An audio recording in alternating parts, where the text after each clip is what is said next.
नमस्कार विद्यार्थी मित्रों, आज हम कक्षा 8 में इकाई 2 कच्छ की सैर इस इकाई के स्वाध्याय और अभ्यास क्रम के प्रश्नों को हल करेंगे। पहला प्रश्न है, निम्नलिखित मुद्दों के संबंध में 4-5 वाक्य लिखिए। पहला, मरुभूमि या रेगिस्तान। दूसरा, कच्छ के 3 बड़े शहर। तीसरा, कच्छ में स्थित धार्मिक स्थल। चौथा, कच्छ के ऐतिहासिक स्थल। तो आइए चलते हैं पहले मरुभूमि की ओर। मरुभूमि यानी रेगिस्तान, यानी ऐसा प्रदेश कि जिसमें दूर दूर तक रेत ही दिखाई देती है, उसे मरुभूमि या रेगिस्तान कहते हैं। मरुभूमि में वर्षा बहुत कम या बिल्कुल भी नहीं होती। यहाँ पानी के लिए दूर दूर तक भटकना पड़ता है। कहीं कहीं तो ऐसे स्थान होते हैं कि जहाँ भूमि से पानी निकलता है। ऐसे स्थानों को मरुद्यान कहते हैं। मरुभूमि के लोग हमेशा ऊँट पर सवारी करते हैं, इसलिए ऊँट को रेगिस्तान का जहाज कहा जाता है। ऊँट रेत में आसानी से चल पाता है। दूसरा है कच्छ के 3 बड़े शहर, मांडवी, भुज और मुंद्रा। ये कच्छ के 3 बड़े शहर हैं। मांडवी सबसे सुंदर बंदरगाह है। यह बड़ा प्राचीन नगर है। यहाँ राजमहल, पवन चक्कियाँ और समुद्र तट ये सभी दर्शनीय है, यानी देखने योग्य स्थल हैं। भुज वैभवशाली नगर है। यहाँ पर आईना महल, प्राग महल, हिल गार्डन, स्वामीनारायण मंदिर, हमीरसर तालाब, भुजिया पहाड़ ये सभी दर्शनीय स्थल है। मुंद्रा में अनेक उद्योगों का विकास हुआ है। यहाँ पर कई प्राचीन इमारतें हैं। तीसरा है कच्छ में स्थित धार्मिक स्थल, भद्रेश्वर, नारायण सरोवर, लखपत और हाजीपीर ये कच्छ के मुख्य धार्मिक स्थल हैं। भद्रेश्वर प्राचीन जैन यात्रा धाम है। यहाँ संगमरमर से बना 2500 वर्ष पुराना जिनालय, जो कि भूकंप से खंडित हो गया है, अब आधुनिक ढंग से उसका पुनर्निर्माण किया जा रहा है। नारायण सरोवर पौराणिक धार्मिक स्थान है। यह रामायण काल का माना जाता है। लखपत में सिखों का गुरुद्वारा है। हाजीपीर मुसलमानों का पवित्र स्थान है। चौथा है कच्छ के ऐतिहासिक स्थल। सामखियाली के उत्तर में धोलावीरा एक ऐतिहासिक स्थान है। यहाँ भारत की अति प्राचीन मोहनजोदड़ो संस्कृति के अवशेष पाए जाते हैं। लखपत, जो कि गुरु नानक की स्मृति से जुड़ा एक प्राचीन स्थल है, किसी समय यह एक समृद्ध नगर था। यहाँ का किला हमें पुराने इतिहास की याद दिलाता है।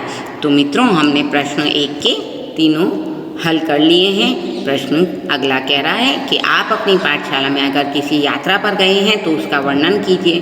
तो हम इसका वर्णन कुछ इस प्रकार से करेंगे कि पिछले वर्ष दीपावली की छुट्टियों में हमारी पाठशाला की तरफ से हम माउंट आबू के प्रवास पर गए थे। इसमें 45 विद्यार्थी और 3 शिक्षक गए थे। आबू रोड तक की यात्रा हमने ट्रेन से की।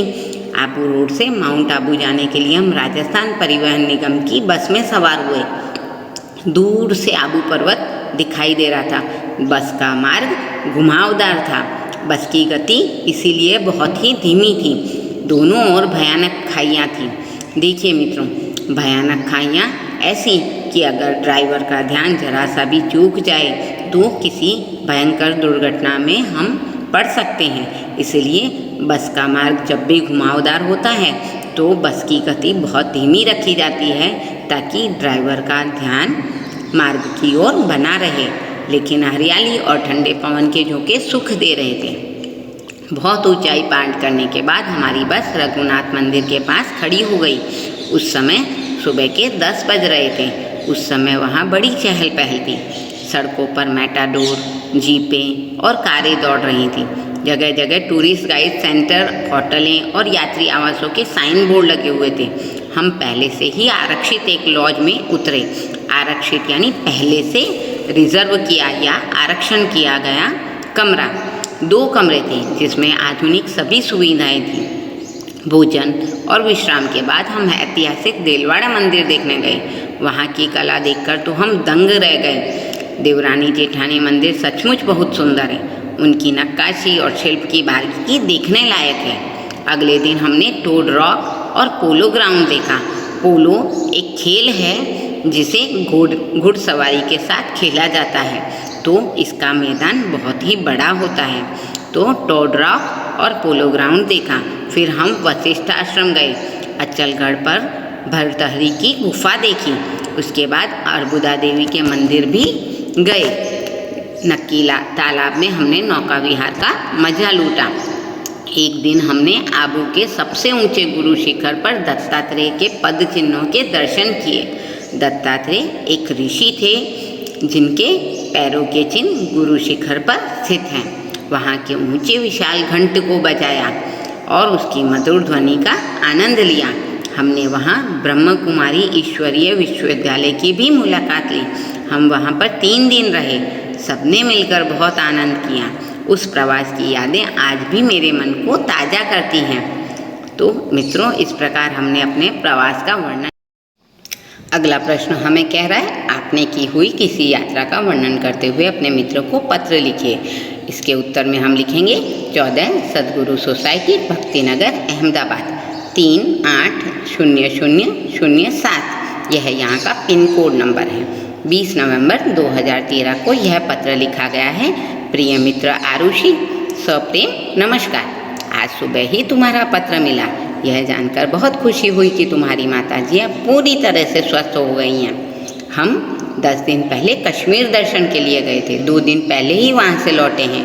पहले हम नैनीताल गए थे। उसके बारे में जैसा सुना था वैसा ही पाया। उसकी परिक्रमा करने में सचमुच बड़ा मजा आया। हम नैना देवी के दर्शन करने गए। देवी की सुंदर मूर्ति ऐसे लगी जैसे अभी बोल पड़ेगी।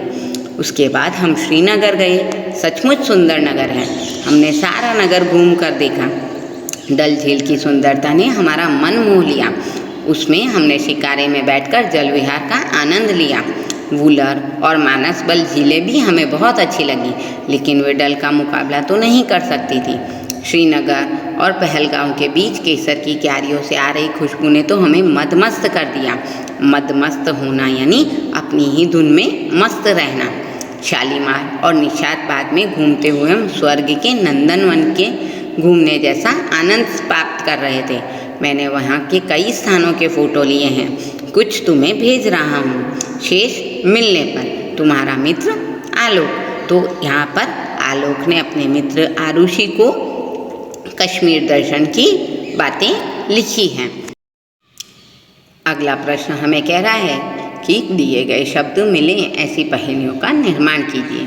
तो पहली पहेली है, आकाश में रहता हूँ, रात भर चमकता हूँ, दिन में छिप जाता हूँ, सूर्यास्त होने के बाद फिर निकल आता हूँ। चमचम चम चमकता रहता हूँ मौन, प्यारे बच्चों बतलाओ मैं हूँ कौन। तो इसका उत्तर है सितारा। दूसरा है, गणपति जैसा मुँह है मेरा, काया खूब विशाल, सबसे बड़ा जानवर हूँ मैं, मस्त है मेरी चाल। तो मस्त चाल किसकी होती है? हाथी की। तीसरा है, मेरे रहने पर अंधेरे की नहीं चल पाती, मेरे 2 साथी हैं दिया तेल और बाती। तो इसका उत्तर है चिराग। इसे दीपक या दिया भी कह सकते हैं। चौथा है, ज्ञान का मंदिर हूँ, सरस्वती का घर हूँ, आओगे यदि मेरे पास पाओगे विद्या का प्रकाश। तो इसका उत्तर है पाठशाला या विद्यालय। तो मित्रों, आज हमने कच्छ की सैर इस इकाई के अभ्यास के प्रश्नों को पढ़ा, लिखा और हल किया। धन्यवाद।